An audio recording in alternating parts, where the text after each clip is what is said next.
Ratio അനാലിസിസിൻ്റെ ഒരു main purpose ഉള്ളത്. നമുക്കൊരു സിമ്പിൾ എക്സാമ്പിൾ എടുക്കുകയാണെങ്കിൽ ഓക്കെ, നമുക്ക് നമ്മുടെ ഒരു +2 മാർക്ക് എത്രയാണെന്ന് നമുക്ക് ഓർമ്മയുണ്ടാവും. ഇപ്പോൾ എല്ലാവർക്കും പല ബോർഡായിരിക്കും, പല സിസ്റ്റത്തിൽ കൂടി ആയിരിക്കും എക്സാം കംപ്ലീറ്റ് ചെയ്തിട്ടുണ്ടായിരുന്നത്. ഇപ്പോൾ ഒരു എക്സാമ്പിൾ എടുക്കുകയാണ്. ഇപ്പോൾ സ്റ്റേറ്റിൻ്റെ ഒരു ബോർഡാണെങ്കിൽ അറൗണ്ട് 1200 മറ്റോനാണ് ടോട്ടൽ സ്കോർ.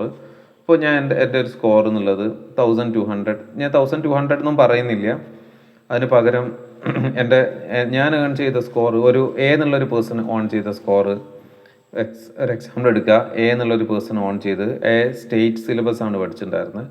അയാൾ ഓൺ ചെയ്തിട്ടുള്ളൊരു മാർക്ക് എന്നുള്ളതൊരു 900 ആണെന്ന് അസ്യൂം ചെയ്യാം. ഒരു ബി എന്നുള്ളൊരു പേഴ്സൺ ഉണ്ട്, ആളും ദ സെയിം സിലബസ് ആണ്, സ്റ്റേറ്റ് സിലബസ് ആണെന്ന് വിചാരിക്കുക. ആൾ ഓൺ ചെയ്തിട്ടുള്ളത് ഒരു 1100 ആണെന്ന് അസ്യൂം ചെയ്യാം. ഇനി സി എന്നുള്ളൊരു പേഴ്സണ് മറ്റൊരു CBSE പോലുള്ളൊരു സിലബസ് ആണെന്ന് വിചാരിക്കുക. ആൾ ഓൺ ചെയ്തിട്ടുള്ളത് CBSE ടോട്ടൽ മാർക്ക് എക്സാക്ട്ലി അറിയില്ല, എന്നാലും ഓർമ്മയില്ല, ജസ്റ്റ് എന്നാലും ഞാനൊരു റഫ്ലി പറയാം. ആൾ ഓൺ ചെയ്യുന്ന ഒരു 900 മാർക്കാണ് വിചാരിക്കാം.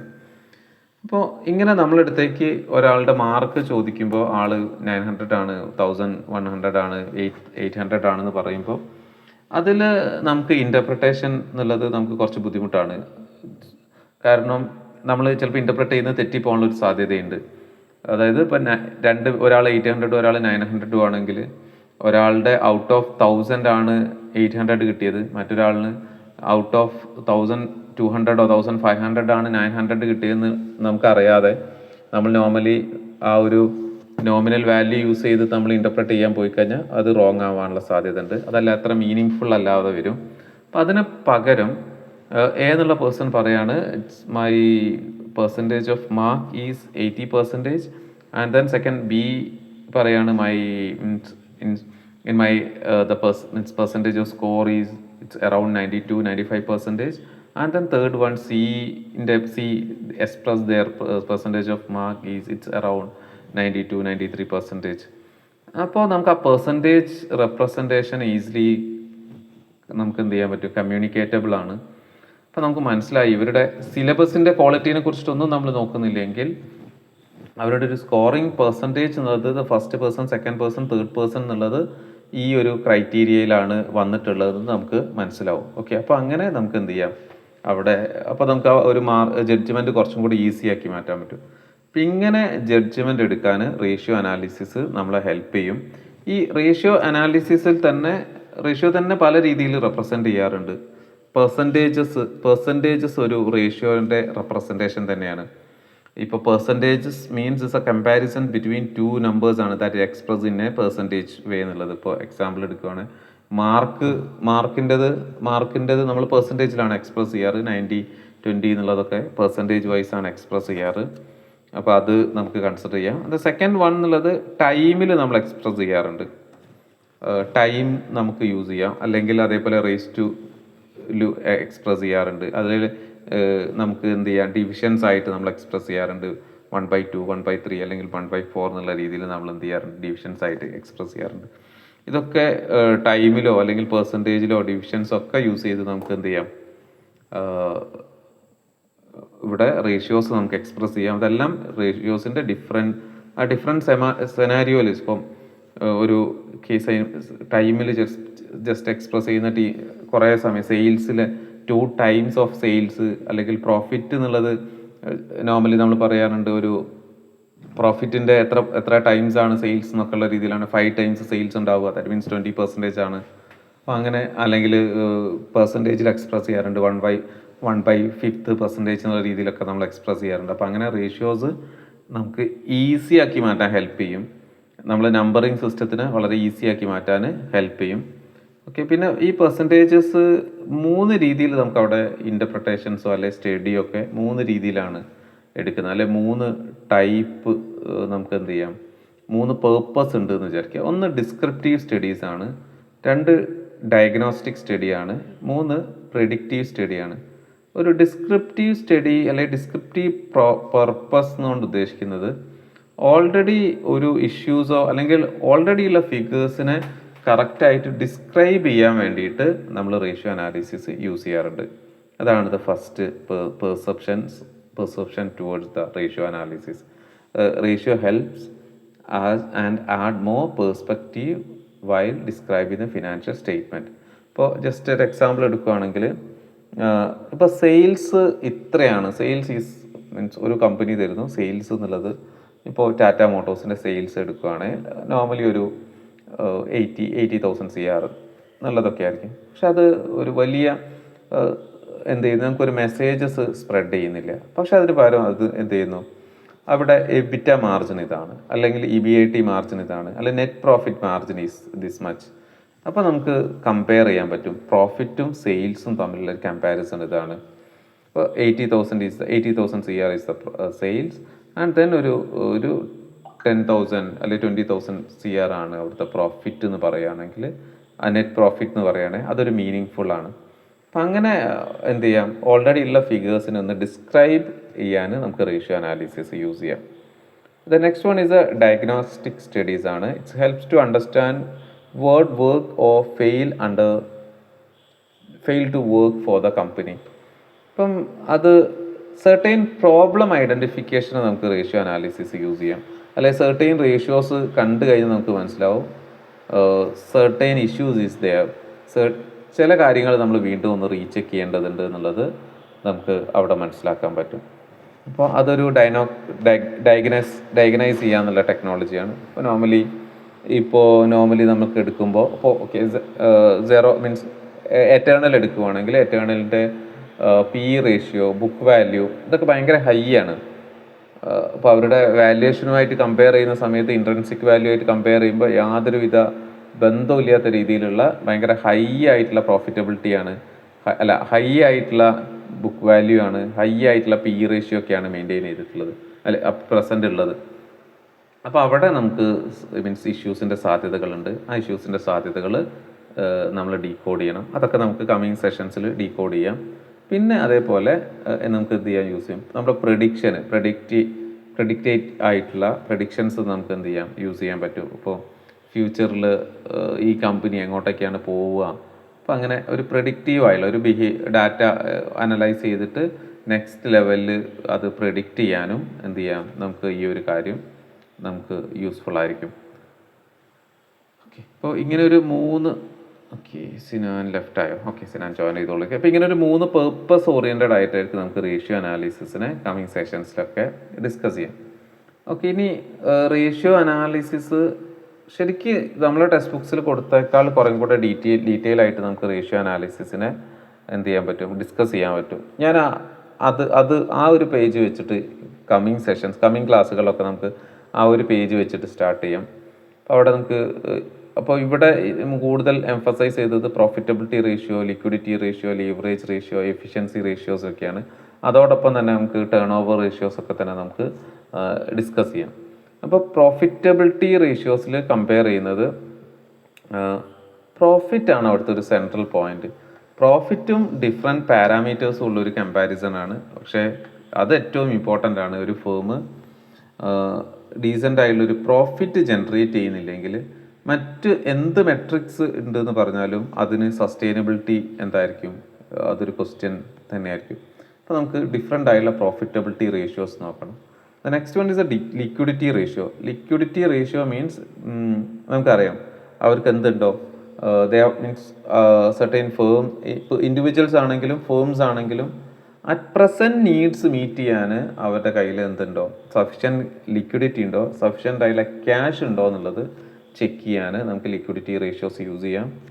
ലീവറേജ് റേഷ്യോസ് ഉണ്ട്. ലോങ് ടേം ഡെപ്റ്റ് ലോങ് ടേം ആയിട്ടുള്ള ഡെപ്റ്റ് മീറ്റ് ചെയ്യാനുള്ള കപ്പാസിറ്റി ഉണ്ടോ, അത് പേ ചെയ്യാനുള്ള കപ്പാസിറ്റി ഉണ്ടോ എന്നുള്ളത് നമുക്ക് ചെക്ക് ചെയ്യാം.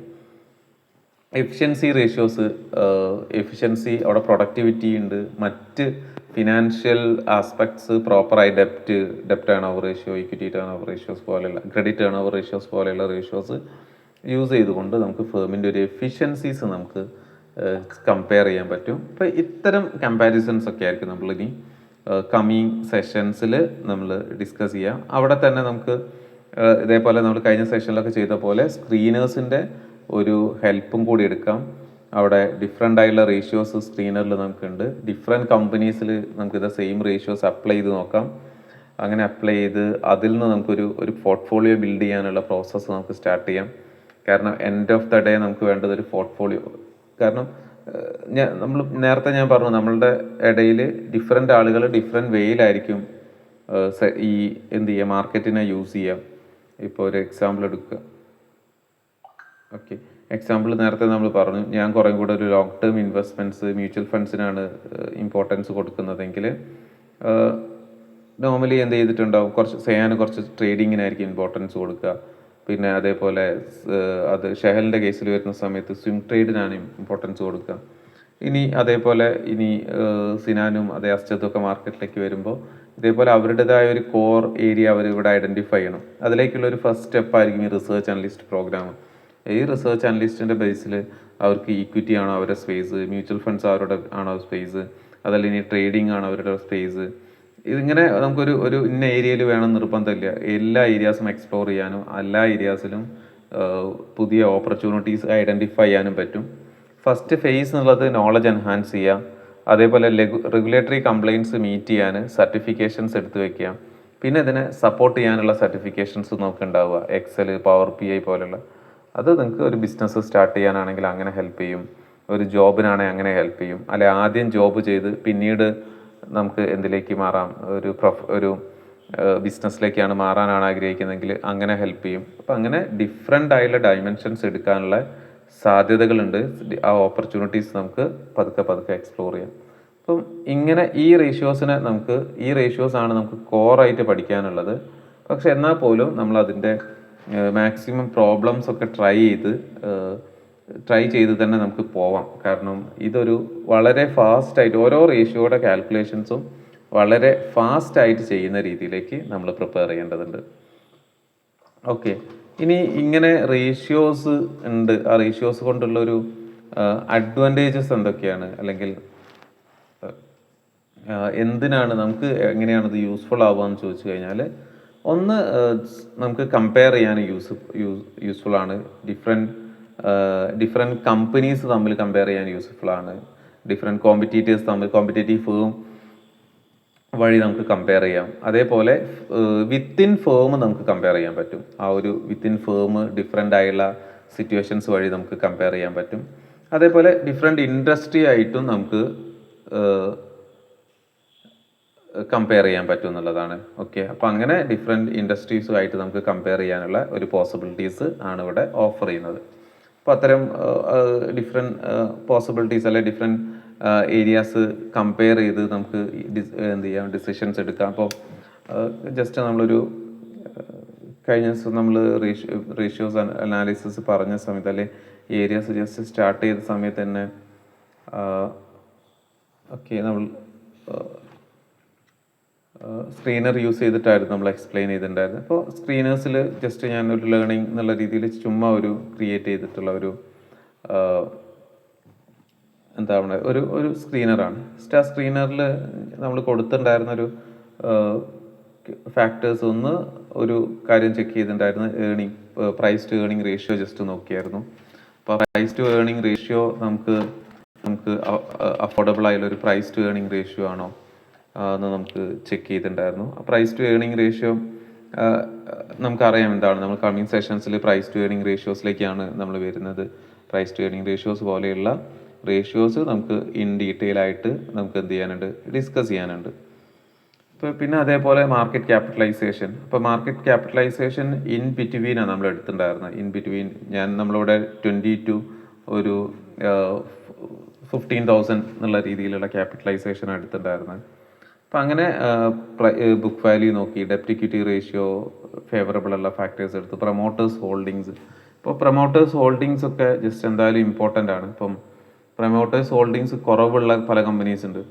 പ്രൊമോട്ടേഴ്സ് ഹോൾഡിങ്സ് വളരെ കുറഞ്ഞാൽ ഉണ്ടാവാൻ പോകുന്നൊരു ഇഷ്യൂസ് എന്താണെന്ന് ചോദിച്ചാൽ, മാർക്കറ്റിൽ എന്തെങ്കിലും ഒരു സിനാരിയോസ് ഉണ്ടാകുന്ന സമയത്ത് ചിലപ്പോൾ ഹൈ വോളറ്റൈൽ ആവാനൊക്കെ ഒരു സാധ്യത ഉണ്ട്. അപ്പോൾ അത്തരം വോളറ്റൈലിറ്റി ഒക്കെ നമുക്ക് എന്ത് ചെയ്യാം, റെഡ്യൂസ് ചെയ്യാം. അപ്പോൾ ഇവിടെ നമുക്ക് എന്ത് ചെയ്യാം, ഇപ്പോൾ കമ്പനീസ് വിത്ത്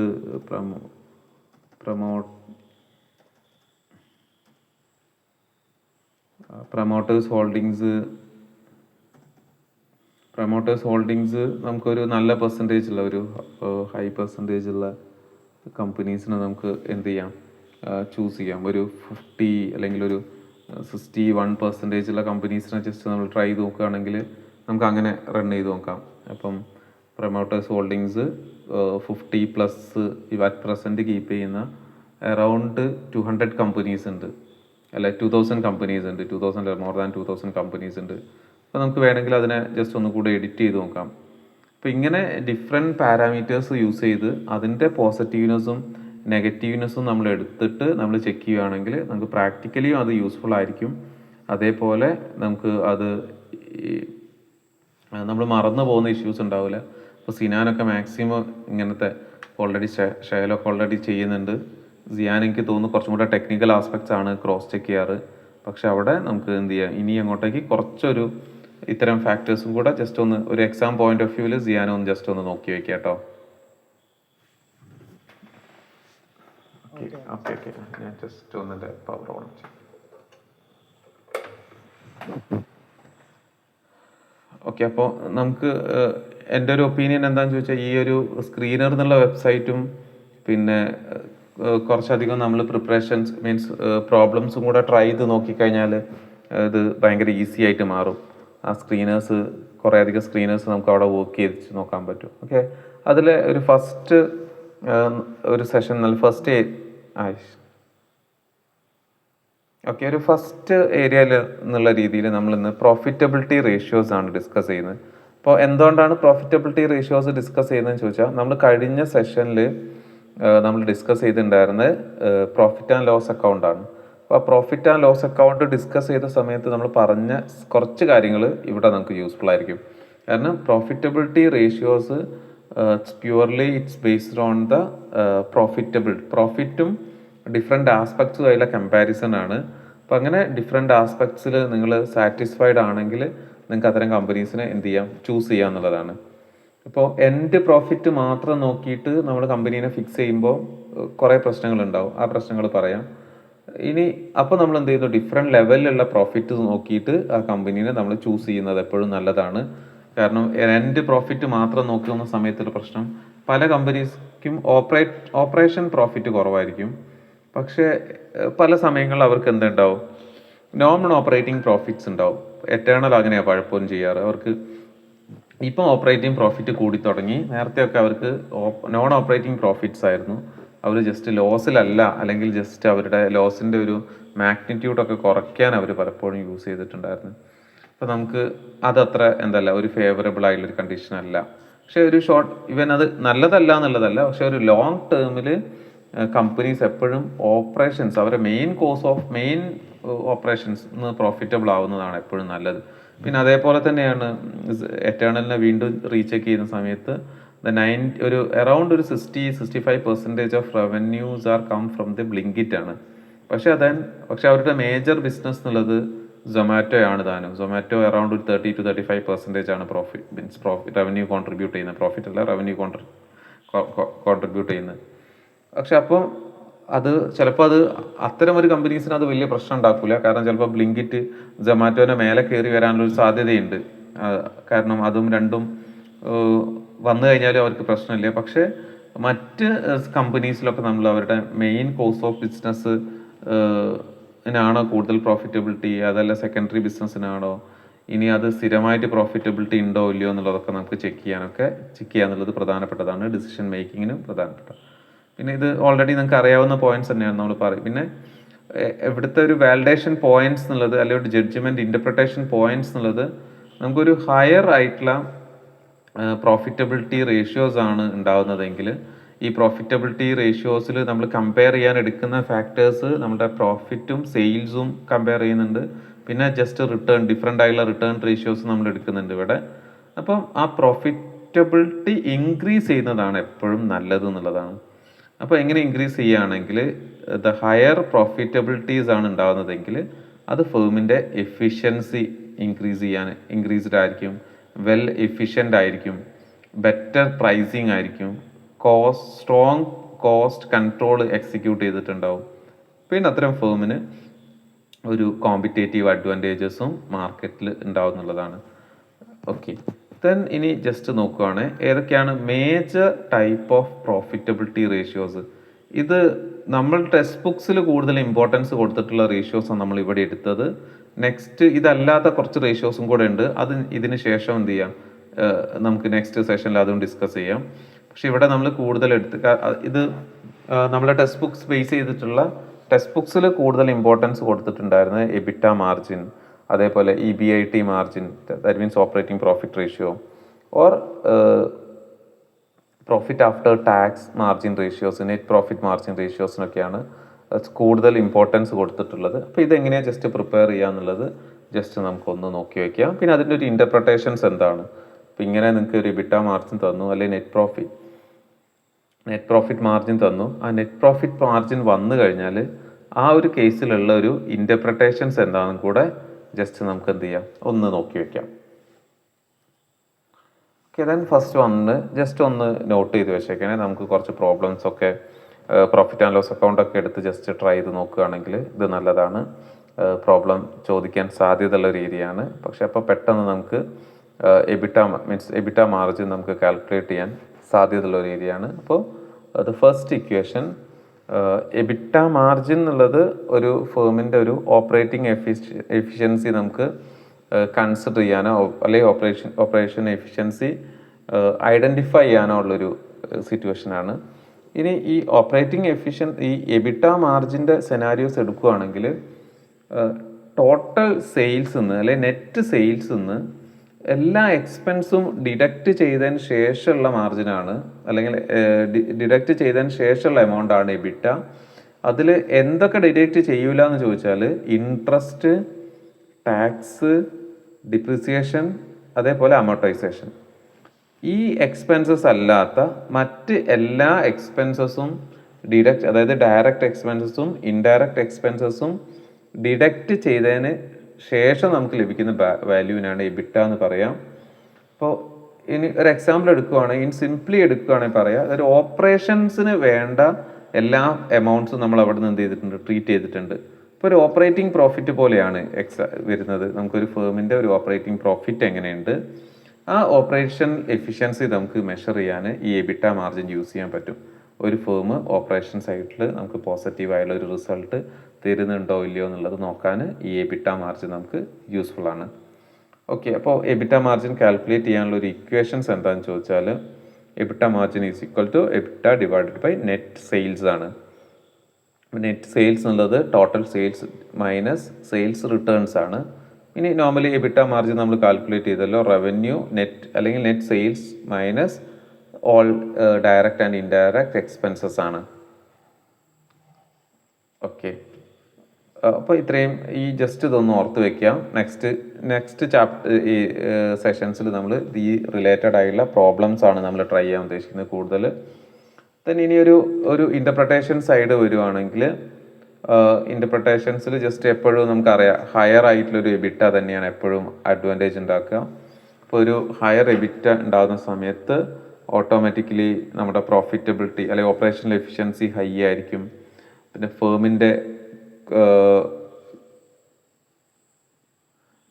ഫേമിന് നോർമലി എന്തുണ്ടാവും, കോസ്റ്റ് കൺട്രോൾ ആയിരിക്കും, ഓപ്പറേറ്റിംഗ് കോസ്റ്റ് കൺട്രോൾ ആയിരിക്കും.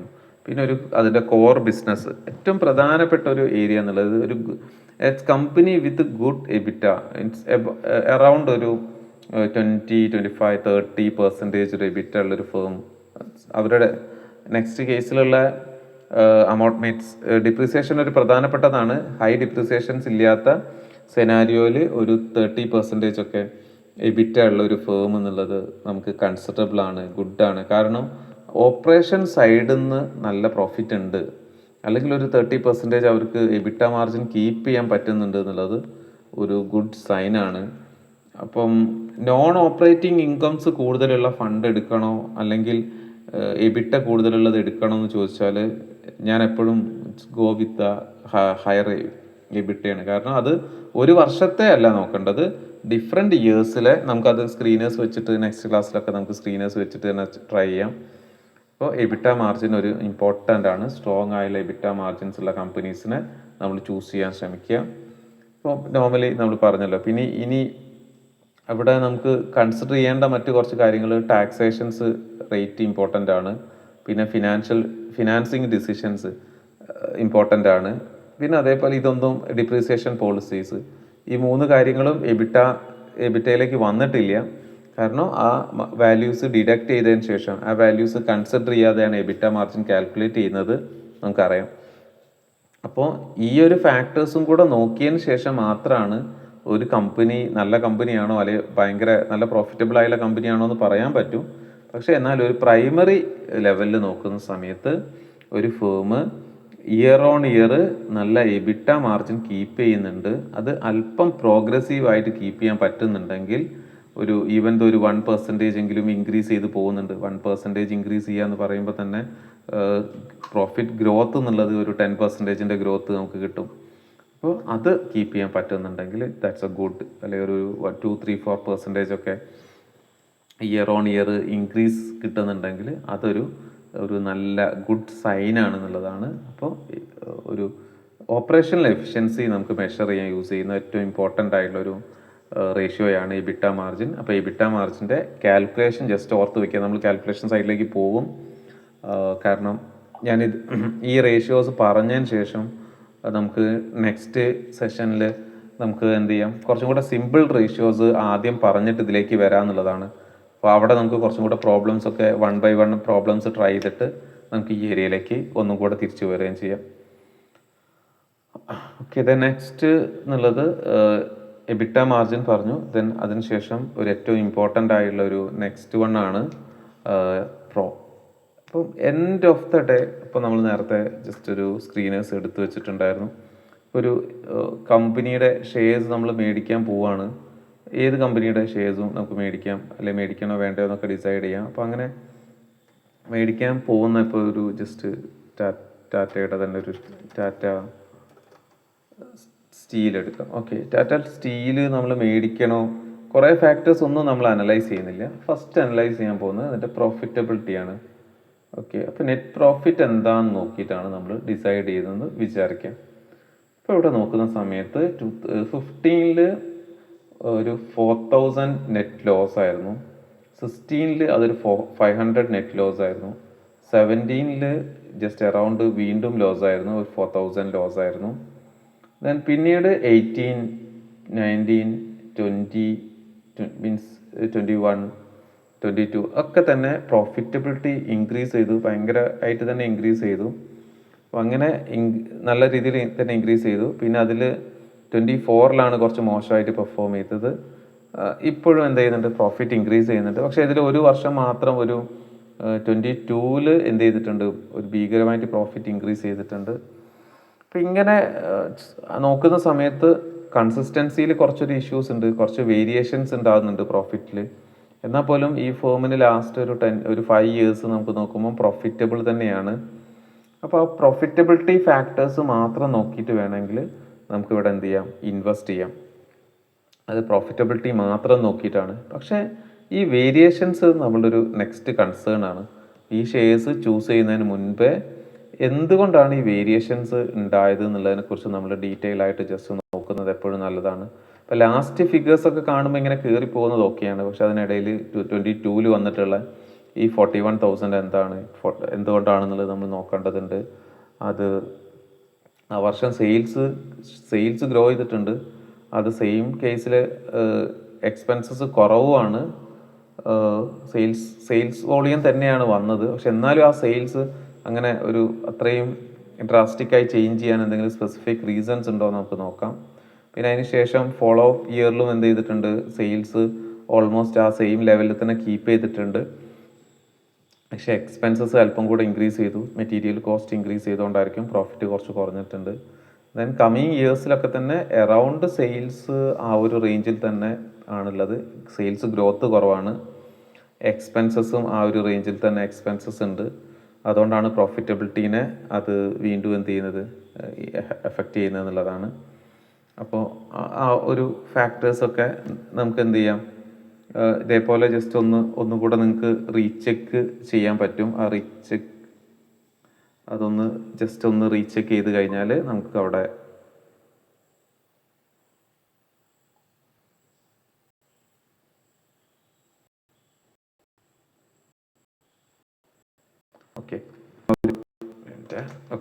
അപ്പം ഇങ്ങനെ നമുക്ക് ഓരോരോ റേഷ്യോസ് ഇപ്പം പക്ഷെ പ്രോഫിറ്റബിൾ മാത്രം നോക്കിയിട്ട് നമുക്ക് നെറ്റ് പ്രോഫിറ്റ് മാത്രം നോക്കിയിട്ട് ഒരു ഡിസിഷൻ എടുക്കുന്നതിൽ എന്നുള്ളത് അതർ ഇപ്പോൾ ഈ ഒരു നോക്കുന്ന സമയത്ത് ഓപ്പറേറ്റിംഗ് പ്രോഫിറ്റ് ഓപ്പറേറ്റിംഗ് പ്രോഫിറ്റ് നമുക്ക് എന്തില്ല ഓപ്പറേറ്റിംഗ് പ്രോഫിറ്റ് നമ്മൾ ചെക്ക് ചെയ്യുന്ന നോക്കുന്ന സമയത്ത് operating profit year on year എന്ത് ചെയ്യുന്നുണ്ട്, ഇൻക്രീസ് ചെയ്യുന്നുണ്ട്. ഇറ്റ്സ് ഗുഡ് സൈൻ ആണ്. അതിലൊരു ഇയറിൽ മാത്രം ഡ്രാസ്റ്റിക്കായി ചേഞ്ച് ചെയ്തു, പക്ഷേ അതിന് ശേഷം 30,000 CR, 22,000, 25,000, 32,000 ആൻഡ് 36,000. അപ്പോൾ ഈ ഒരു ടാറ്റ സ്റ്റീലിനെ നമ്മൾ കൺസിഡർ ചെയ്യുന്ന സമയത്ത് ഇൻഡസ്ട്രിയിലെ തന്നെ ഡോമിനേറ്റിംഗ് കമ്പനിയാണ്. ഓപ്പറേറ്റിംഗ് പ്രോഫിറ്റ് ഇൻക്രീസ് ചെയ്യുന്നുണ്ട്, അത് കൺസിസ്റ്റൻ്റ് ആയിട്ട് ഇൻക്രീസ് ചെയ്യുന്നുണ്ട്, മീൻസ് നമുക്കൊരു സ്റ്റേബിൾ ആയിട്ട് തന്നെ ഇൻക്രീസ് ചെയ്യുന്നുണ്ട്. Other source of income comparatively കുറവാണ്. എന്ത് ചെയ്യുന്നില്ല, മറ്റ് സോഴ്സിൽ നിന്ന് ഒരു ഭീകരമായ ഇൻകം വെച്ചിട്ട് അവരുടെ പ്രോഫിറ്റിനെ അവർ എന്ത് ചെയ്യുന്നില്ല, കവർ ചെയ്യുന്നില്ല. അപ്പോൾ മേജർ സോഴ്സ് എന്നാണ് അനലൈസ് ചെയ്യാൻ നമുക്ക്. മേജർ അവരുടെ ഒരു ബിസിനസ് എന്ന് തന്നെയാണ്. ഇനി ആ ബിസിനസ്സിൻ്റെ ഫ്യൂച്ചർ നമുക്ക് പ്രഡിക്റ്റ് ചെയ്യാൻ പറ്റുവാണെങ്കിൽ, നമ്മുടെ കയ്യിൽ ആ ഒരു ഡാറ്റാസ് അത്യാവശ്യം ഉണ്ടെങ്കിൽ ഇത് ടാറ്റ സ്റ്റീലിനെ നമുക്ക് ഇൻവെസ്റ്റ് ചെയ്യണോ വേണ്ടയോ എന്നുള്ളതൊക്കെ നമുക്ക് എടുക്കാം. കാരണം ടാറ്റ സ്റ്റീലിന് എപ്പോഴും അവർക്കൊരു സെയിൽസ് ഇൻഹൗസ് തന്നെ സെയിൽ ചെയ്ത് കഴിഞ്ഞാൽ തന്നെ അത്യാവശ്യം നല്ല പൊട്ടൻഷ്യൽ ഉള്ള ആൾക്കാരാണ്. കാരണം ടാറ്റ മോട്ടോഴ്സ് ഉണ്ട്, ടാറ്റ അങ്ങനെ ഒരു ഇൻഹൗസ് സെയിൽസിന് തന്നെ പോസിബിലിറ്റീസ് ഉണ്ട്. അപ്പോൾ നമുക്ക് അത്തരം അനാലിസിസ് ഒക്കെ ഫർദർ കേസിലെടുക്കാം. അപ്പോൾ ജസ്റ്റ് ഇവിടെ നമ്മുടെ കാൽക്കുലേഷൻസിന് വേണ്ടിയിട്ട് നമ്മൾ എടുക്കുന്നത് ഇങ്ങനെ തന്നെയായിരിക്കും നിങ്ങൾക്ക് തരാൻ സാധ്യത. P means PAT margin, that means net profit margin ആണ്. The net profit margins indicate ചെയ്യുന്നത് net profit after tax, that means owners ഫണ്ടാണ്, ഡിവൈഡഡ് ബൈ സെയിൽസ്. ഇപ്പോൾ സെയിൽസും ഓണേഴ്സ് ഫണ്ടും തമ്മിലൊരു കമ്പാരിസൺ ആണ്. ഇപ്പോൾ ഒരു എത്ര എമൗണ്ട് സെയിൽസ് ഉണ്ട്, അതിന് എത്ര പെർസെൻറ്റേജ് ആ ഓണേഴ്സിൻ്റെ ക്യാപിറ്റലാണ്. ഓണേഴ്സിന് അല്ലെങ്കിൽ സെയിൽസുമായിട്ട് കമ്പയർ ചെയ്യുമ്പോൾ, ഓണേഴ്സിൻ്റെ അല്ല സെയിൽസുമായിട്ട് കമ്പയർ ചെയ്യുന്ന സമയത്ത് ആ സെയിൽസിന് അഗെയിൻസ്റ്റ് ആയിട്ട് എത്ര പ്രോഫിറ്റ് ജനറേറ്റ് ചെയ്യാൻ പറ്റുന്നുണ്ട് എന്നുള്ളത് നമുക്കിതിൽ ചെക്ക് ചെയ്യാൻ പറ്റും. അത് കംപ്ലീറ്റ്ലി ഓണറിനുള്ളതാണെന്നുള്ള മീനിങ് ഇല്ല. എന്നാൽ പോലും സെയിൽ ചെയ്യുമ്പോൾ ആ സെയിൽസിന് അഗെയിൻസ്റ്റ് ആയിട്ട് നമുക്ക് പ്രോഫിറ്റ് മോർ ദാൻ ഒരു 10%, 20% ജനറേറ്റ് ചെയ്യാൻ പറ്റും. 20 is A high, then 10 or 11, 12 ഒക്കെ ചെയ്ത് കൺസിസ്റ്റൻ്റായി ചെയ്ത് പോകുന്നൊരു ഫേമാണെങ്കിൽ തന്നെ നമുക്കതെന്താണ് കൺസിഡറബിൾ ആയിട്ടുള്ള ഇൻവെസ്റ്റ്മെൻറ്റ്സ് ആയിട്ട് എടുക്കാൻ പറ്റും. അപ്പോൾ ഒരു ഫേമിൻ്റെ എഫിഷ്യൻസി അനലൈസ് ചെയ്യുന്ന സമയത്ത് പ്രോഫിറ്റബിലിറ്റി റേഷ്യോസും നെറ്റ് പ്രോഫിറ്റ് മാർജിൻ ഒരു ഇമ്പോർട്ടൻ്റ് ആയിട്ടുള്ള ടൂളാണ്. ഇപ്പോൾ ഇവിടെ ഒരു ഇൻ്റർപ്രിട്ടേഷൻസ് പോയിന്റ്സ് എടുക്കുകയാണെങ്കിൽ ആ ഇൻ്റർപ്രിട്ടേഷൻസ് പോയിന്റിൽ ഹൈ മാർജിൻ അല്ലെ higher higher net profit ratios തന്നെയാണ് എപ്പോഴും ഫേവറബിൾ. അവിടെ higher operational efficiency, better utilisation of resources, good financial management, then overall ഫാക്ടേഴ്സിൻ്റെ മാനേജ്മെൻറ്റ്സ് ഒക്കെ ബെറ്റർ ആവും എന്നുള്ളതാണ്. ദെൻ അതിനുശേഷം ഇത് മാർജിൻ കുറച്ച് കുറവാണെങ്കിൽ അതിന് ഇൻഡിക്കേറ്റ് ചെയ്യുന്നത് നെറ്റ് പ്രോഫിറ്റ് മാർജിൻ ഒരു ലെസ്സർ ആണെങ്കിൽ that indicate the high expense ratio, അതേപോലെ ഹൈ ഡെപ്റ്റ് ബേർഡൻ, ഹയർ ടാക്സേഷൻസ് ഒക്കെ തന്നെയാണ് ഇൻഡിക്കേറ്റ് ചെയ്യുന്നത്. ഓക്കെ, അപ്പോൾ അതേപോലെ lower profitability means lower ratio means lower profitability ആണ്.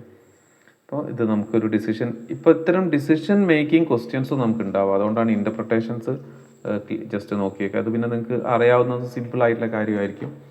പിന്നെ ഇതേപോലെ മറ്റൊരു കോൺസെപ്റ്റാണ്, ദ സെയിം തന്നെയാണ്, ഓപ്പറേറ്റിംഗ് പ്രോഫിറ്റ് മാർജിൻ ആണ്. ദാറ്റ് മീൻസ് ആ ഓപ്പറേറ്റിംഗ് മാർജിനിൽ എബിറ്റ എന്ത് ചെയ്യുന്നില്ല, നമുക്ക് ഡിപ്രീസിയേഷൻ കൺസിഡർ ചെയ്യുന്നില്ല എബിറ്റയിൽ.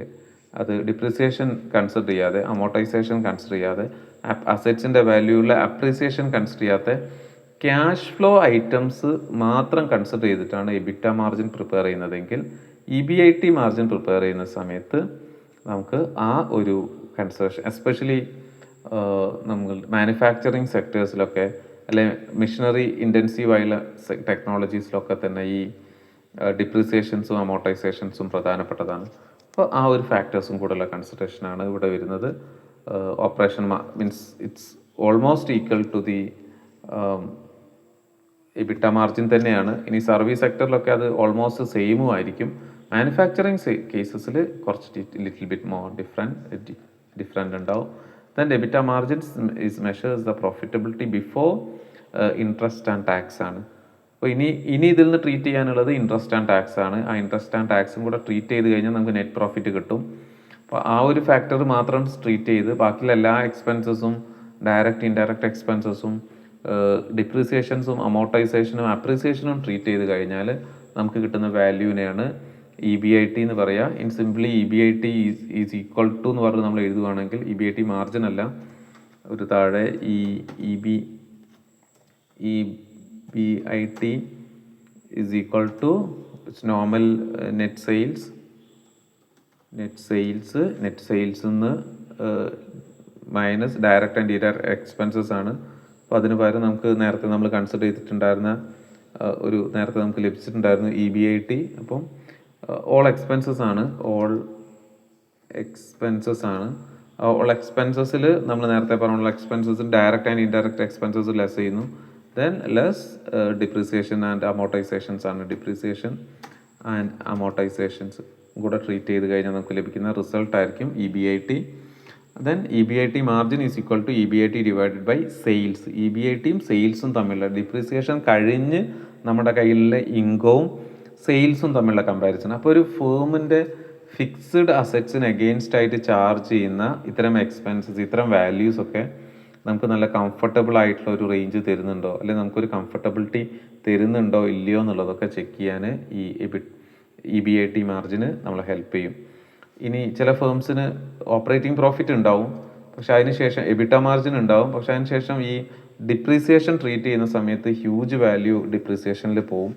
പക്ഷേ ഈ ഡിപ്രീസിയേഷൻ ഒരു പ്രത്യേകത ഉണ്ട്, അത് ഓട്ടോമാറ്റിക്കലി നെക്സ്റ്റ് കേസിൽ അസറ്റായി മാറാനുള്ള വാല്യൂ ആണ്. അതൊരു നോൺ ക്യാഷ് ഐറ്റം ആണ്, ക്യാഷ് ഫ്ലോസ് ഇല്ല എന്നുള്ളതാണ് ഇതിൻ്റെ പ്രത്യേകത. പക്ഷെ എന്നാൽ പോലും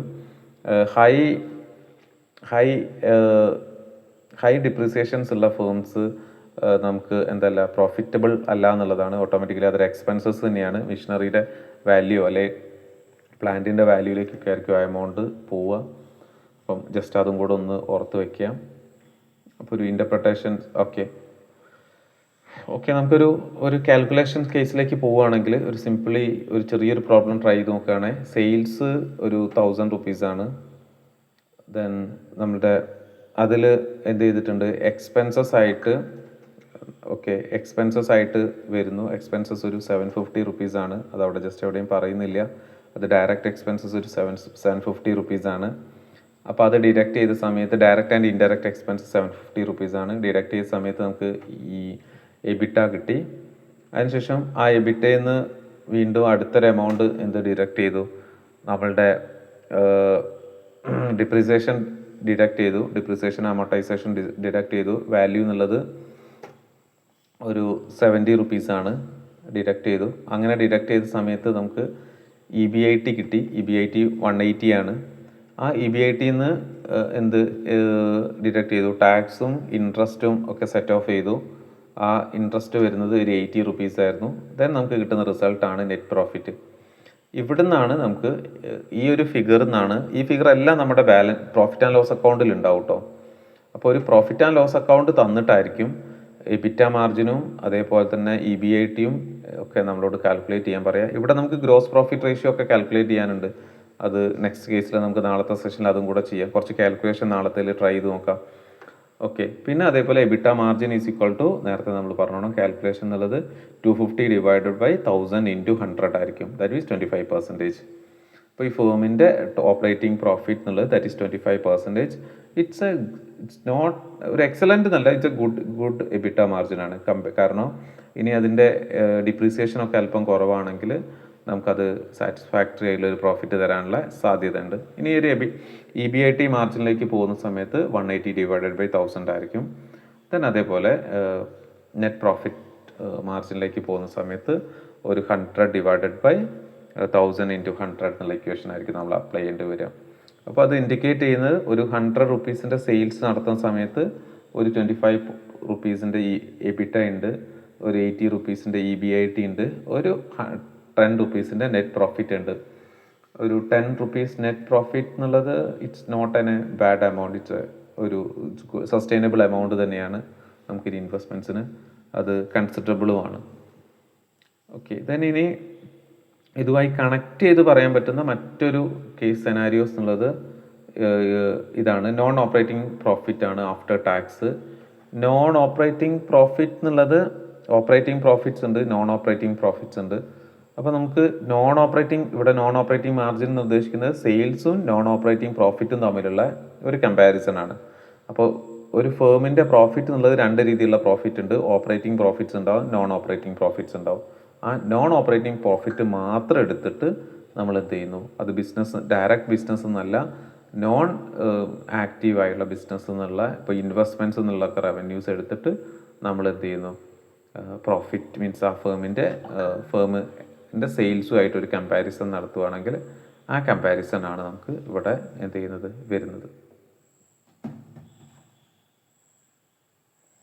ഓക്കെ, അപ്പോൾ ഇത് ജസ്റ്റ് ഒന്ന് ടച്ച് ചെയ്ത് വെച്ചാൽ മതി. മറ്റേ 3 റേഷ്യോസ് ഇമ്പോർട്ടൻ്റ് ആണ്. നമുക്ക് നാളത്തെ സെഷനിൽ അതിൻ്റെ പ്രോബ്ലം നമുക്ക് ട്രൈ ചെയ്ത് തരാം.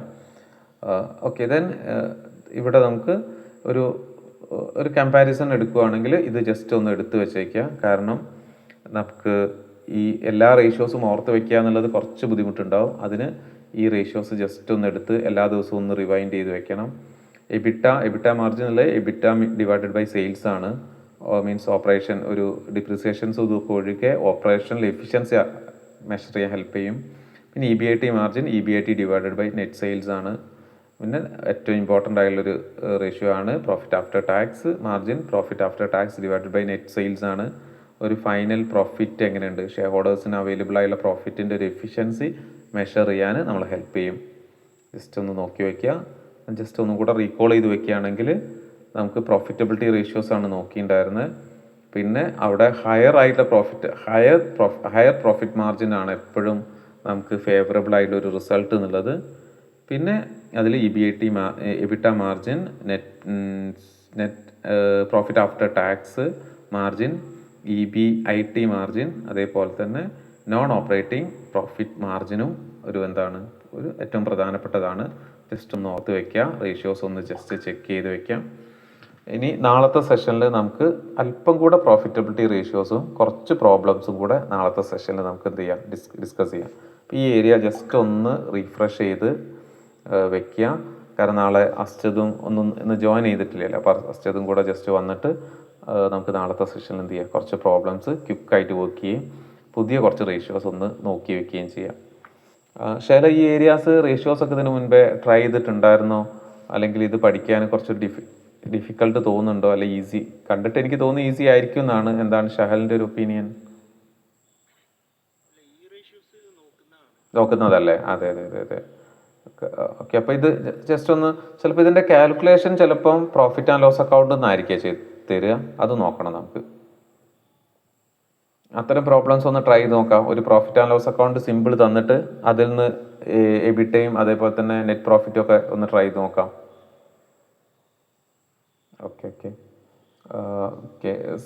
ഓക്കെ. സെയാൻ, ഈ ഏരിയാസ് ഒന്നും കൂടെ ഒന്ന് റീഫ്രഷ് ചെയ്ത് നോക്കിയേക്കണേ. നാളെ നമുക്ക് കുറച്ച് പ്രോബ്ലം ട്രൈ ചെയ്ത് നോക്കാം.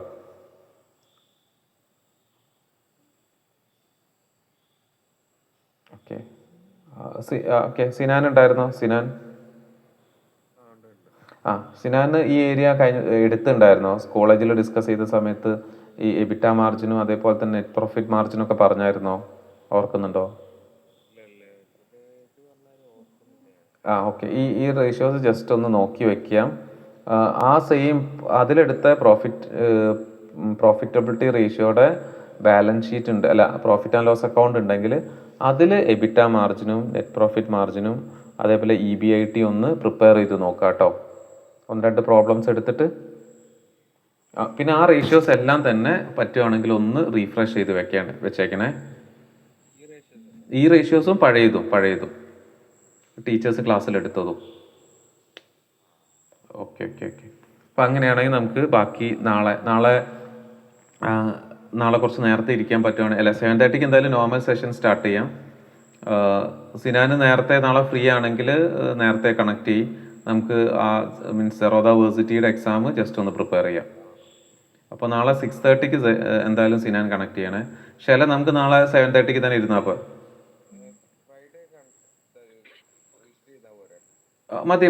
മതി. അത് പ്രിപ്പയർ ചെയ്തിട്ട് രജിസ്റ്റർ ചെയ്താൽ മതി. നമുക്ക് പൈസ വെറുതെ കളയണ്ടല്ലോ. ഓക്കെ. ഇപ്പോൾ നാളെയും മറ്റന്നാളൊക്കെ നമുക്ക് നല്ല ഫ്രീ ഉണ്ടല്ലോ. മാക്സിമം ഇരുന്നൊന്ന് പ്രിപ്പയർ ചെയ്യും. അപ്പോൾ അതിനനുസരിച്ച് നാളെ വേണമെങ്കിൽ, അല്ലെങ്കിൽ അസ്റ്റതും കൂടെ മോർണിംഗ് അവൈലബിൾ ആവുകയാണെങ്കിൽ മോർണിംഗ് ഒരു 10:30ക്ക് ശേഷം ഞാൻ ഫ്രീ ആവും. ആ സമയത്ത് വേണമെങ്കിൽ നമുക്കൊന്ന് കണക്ട് ചെയ്യുകയും ചെയ്യാം. അപ്പോൾ അസ്റ്റതും കൂടെ ഒന്ന് അവൈലബിൾ ആയിട്ട് ഒന്ന് നോക്കാം. Okay okay okay. ശേല അങ്ങനെയാണെങ്കിൽ നമ്മൾ ഇന്ന് വൈൻഡപ്പ് ചെയ്താലോ? ജസ്റ്റ് ഈ ഏരിയാസ് പ്രോബ്ലം ഒന്ന് നോക്കി വയ്ക്കുക. ഞാൻ പ്രോബ്ലംസ് നമ്മുടെ ഗ്രൂപ്പിൽ കുറച്ചൊന്ന് അപ്ഡേറ്റ് ചെയ്യുകയും ചെയ്യാം. പിന്നെ ശേല ഞാനൊരു NCERTയുടെ ഒരു ടെക്സ്റ്റ് ബുക്ക് ഞാൻ അയച്ചിടാം. നമുക്ക് അതിൽ കുറച്ചും കൂടെ പ്രോബ്ലംസ് ഉണ്ട്. അത് ബേസ് ചെയ്തിട്ടുള്ള, കാരണം ഇവിടെ നമുക്ക് റേഷ്യോ അനാലിസിസ് കുറച്ച് കുറവാണ്. നമുക്ക് നാളെ മുതൽ കുറച്ചും കൂടെ ആ ഏരിയാസും കൂടെ ഇതിലേക്ക് ആഡ് ചെയ്യാമെന്ന് വിചാരിക്കുന്നുണ്ട്.